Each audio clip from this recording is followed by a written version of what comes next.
Hey there, everybody. Pete Pardo here from Sea of Tranquility. Welcome to another episode of What's Hot with Sea of Tranquility. New release day here on the channel today. For this episode, we're going to take a look at the brand new solo album from the lead vocalist and keyboard player from Leprous, Einar Solberg's 16 on Inside Out Music.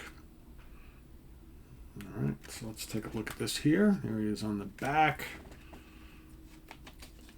Of course, Leprous, the very cool Norwegian prog metal band that have been around since 2009, 2010.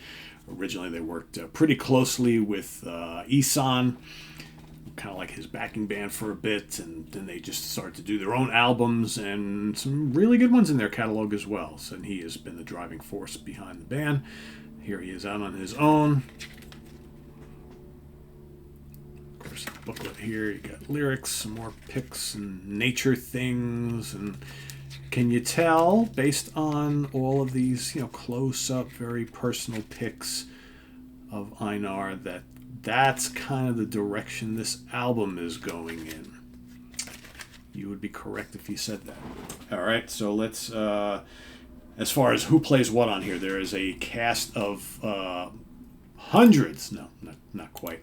Joking a little bit there, but there is quite the crew on here. So Einar Solberg, of course, wrote all the songs, did the arrangements, produced it, vocals and keyboards on all tracks. You got Kelly, I'm going to butcher half of these names, but Kelly Gudjonsson on drums, Tor Eagle Krekken bass, Raphael Weinroth Brown cello, all tracks. That's a name we've heard here a bit on the channel.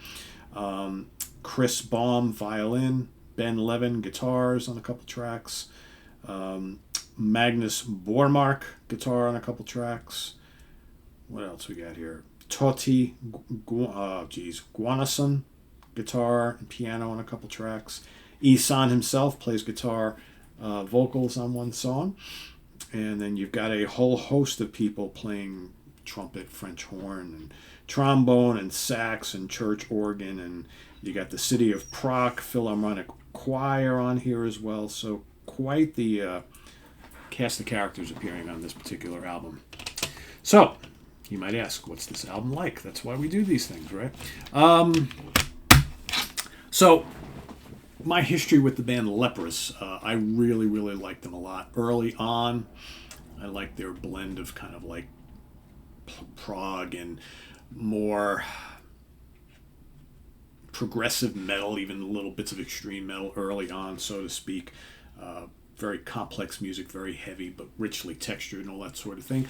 I have found that I'm enjoying the Leprous catalog less and less as we kind of go along. I haven't really liked their last couple of albums all that much. I felt they've lost a lot of the power from early on in their career and their discography, and I found their last couple albums a little on the light side, a little too melodic and just not musically as challenging as some of their early stuff. And quite frankly, that's what I'm getting from this as well. This is a really mellow album, and it's a very dreamy, kind of lush. It's not really prog. It's certainly not metal. It's more like kind of ambient rock, I guess you'd call it. I'm not really sure. I don't know really what to call this. I guess there are moments of prog rock on here, I guess. 11 songs. It's about 70 minutes long. And I find again, I've listened to this multiple times, and I just keep waiting for it to kind of get out of first gear. And not that anything on here is bad.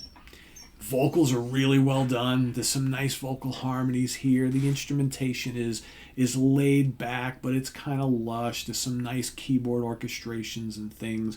Yeah, some good guitars in spot, and the use of horns here and there is nice. Lots of rich backing vocals. It's very pleasing on the ears. It's just, for me personally, it doesn't hold my attention enough until like the back end of the album.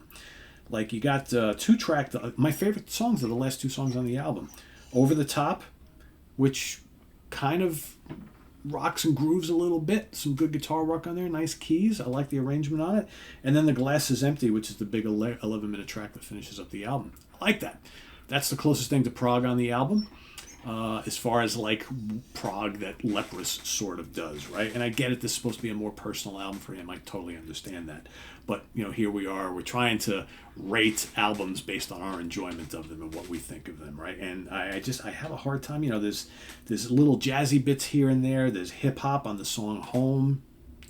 Not much of a hip-hop guy, right? But, you know, I get he wanted to kind of make this a very modern album, and maybe, you know, he's obviously incorporating some elements and musical styles that he likes, that are personal to him. I totally get it. Most of the songs are between like 4 and 7 minutes long. You know, it's 70 minutes long. You know, if this was like 45 or 50 minutes, my enjoyment level might be a little bit more. I'm just finding, again, I've sat through this album a few times now, and it's a long slog for me. And I find that it's until the end of the album. You know, Grotto is also okay. Blue Light is okay. The opening title track 16 is okay, but that's almost the entire album for me is like, it's okay. I'm waiting for something to just kind of reel me in, and I just find the whole album just kind of meanders and floats along. It's not bad. Like I said, it's pleasing on the ear. There's just too much of it that's kind of like in that vein, right? For me, I could pull out like maybe 4 or 5 tracks on this that I kind of enjoy. The rest of it, it just doesn't do a hell of a lot for me. I wish I had better things to say. It's a nicely done album. Like I said, there's really not a lot to complain about, other than for me personally, it's not really my cup of tea. I don't think Tala really digs it either, right? She's sitting over there protesting in the back as well. So, but I think if you like Leprous, if you like Leprous's last couple of albums, which are, you know, kind of, this is more mellow than those, but it's kind of along those lines. I think for those who like kind of lush, laid back, sort of prog, ambient rock type of thing, you'll probably find lots to like here. His vocals sound tremendous. He's a great singer, right? This is not something that resonates with me personally. I'm going to give it a 3 out of 5, right? Your mileage may vary. There's probably people who are going to absolutely fall in love and love this. That's totally cool. Me personally, though, nicely done, and, you know, can't really complain about too much. Nice keys, good guitars in spots, vocals are really well done. Album for me is a little too long. The arrangement's it's too laid back and whatever. But the last couple, like I said, Over the Top, The Glass is Empty, Blue Light, and 16 are probably the best songs on the album for me, my favorites. So go check those out. Let us know what you think, right? But give it a chance. I always tell everybody, regardless of what I say, don't just take my word for it. Go give it a chance, right? That's what it's all about. Got to hear these things for yourself, because we all hear things differently. So I'm going to give it a 3 out of 5. Your rating may vary a bit.